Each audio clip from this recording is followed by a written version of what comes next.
આવું સુંદર ફળ છે.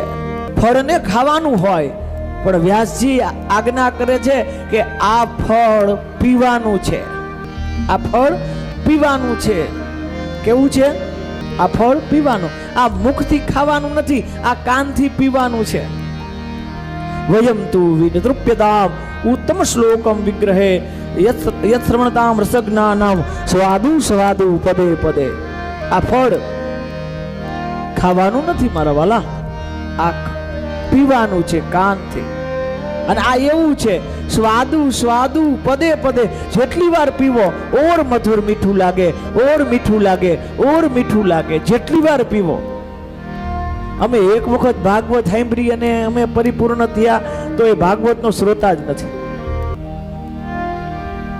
એક વખત અમે સાંભળીને પછી ઘણા તો બડાયું કરતા હોય, અમે તો કેટલાય ભાગવત સાંભળી નાખી, કેટલાય મહારાજને સાંભળી નાખ્યા. બિચારા મહારાજને સાંભળી નાખી દે.